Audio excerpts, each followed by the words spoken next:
Imagine standing in a maternity ward in the 1840s. A healthy young woman has just given birth, but within days she is burning with a severe fever. Her abdomen is distended, and she is dying in agonizing pain from a condition known as childbed fever. The physician standing over her, looking at his own hands, is completely helpless to stop it. At the time, the medical establishment followed miasma theory. Doctors believed that diseases like cholera and childbed fever were caused by inhaling miasma, noxious vapors emanating from stagnant water and filth.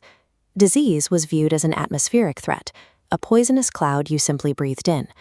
Because doctors believed the danger lived entirely in the air, they saw no reason to clean their physical surroundings, their instruments, or themselves. Surgeons took pride in wearing the same blood-crusted frock coats to every procedure. A stiff, filthy coat served as visible proof of a doctor's extensive experience in the trenches. They were constantly looking up at the air to find the invisible killer. Because of this fixation, they were oblivious to what was right in front of them, that the very hands meant to heal were actively delivering the executioner's blow. In 1846, a young Hungarian physician named Ignaz Semmelweis took a post at the Vienna General Hospital, working in the first obstetrical clinic. He immediately noticed a terrifying discrepancy in the data. The hospital had two identical maternity wards. In Ward 2, the maternal mortality rate hovered around 2%, but in Ward 1, up to 18% of the women who came in to give birth died. The reputation of Ward 1 was so grim that women would drop to their knees in the hallway, begging not to be admitted. Semmelweis searched for the variable causing this death toll. The wards operated exactly the same way, except for one operational detail. Ward 1 was staffed exclusively by doctors and medical students. Ward 2 was run entirely by midwives. The data pointed to a conclusion the medical establishment found impossible to stomach. The numbers clearly showed that highly educated, aristocratic gentlemen were vastly deadlier to their patients than uneducated, working-class midwives. The breakthrough came from a personal tragedy. In 1847, Semmelweis's close colleague accidentally pricked his finger with a scalpel while performing an autopsy. He died shortly after. When Semmelweis reviewed his friend's autopsy report, he realized the internal pathology, the systemic infection and organ damage, matched the symptoms of the mothers dying of childbed fever. This correlation illuminated the daily routine of the Ward 1 medical students.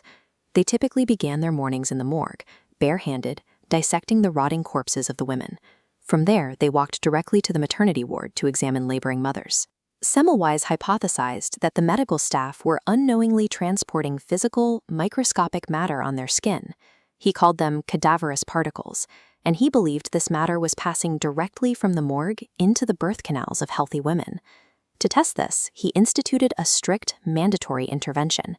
Anyone entering the maternity clinic had to aggressively scrub their hands with a chlorinated lime solution, a harsh chemical used to bleach paper, until the physical stench of death was completely eradicated from their skin. The results were immediate. Within months, the mortality rate in Ward 1 plummeted by 90%, dropping to match the exact low rate of the midwife's ward. The math provided empirical proof that a physical, transferable agent on human hands was causing the deaths. Yet the scientific community rejected him. Without microscopes powerful enough to actually see bacteria, cadaverous particles sounded like black magic. Prominent pathologists preferred the established miasma theory, dismissing Semmelweis's physical transmission as unscientific superstition. But the strongest roadblock was sociological. 19th century physicians were upper-class gentlemen. Society viewed this elite status as an indicator of innate cleanliness and moral perfection, setting them far above the working class in their biological purity. The idea that these esteemed men were filthy carriers of disease was deeply offensive. Dr. Charles Meeks, a prominent Philadelphia obstetrician, summarized the profession's outrage when he firmly declared, "A gentleman's hands are clean." To mandate hand-washing was a severe insult to their social rank. To accept Semmelweis's data was to navigate an impossible amount of cognitive dissonance. If he was right, it meant that the most respected, highly trained healers in Europe had spent years unknowingly murdering thousands of mothers. Rather than accept that guilt, they rejected the data entirely. Semmelweis lost his position in Vienna and was forced back to Hungary. Over the next decade, his frustration mutated into rage. He alienated himself by writing furious open letters to the medical establishment, publicly calling the professors of obstetrics ignorant murderers. His behavior grew increasingly erratic. In 1865, his own medical peers lured him to an insane asylum and committed him against his will. When he realized exactly what was happening and desperately tried to escape, he was violently beaten by the asylum guards. 14 days later, at the age of 47, Ignaz Semmelweis died. The cause of death was systemic sepsis, stemming from a gangrenous wound on his right hand. He succumbed to the exact same pathology he had sacrificed his life and career trying to prevent. Following his removal from Vienna, his hand-washing protocol was scrapped.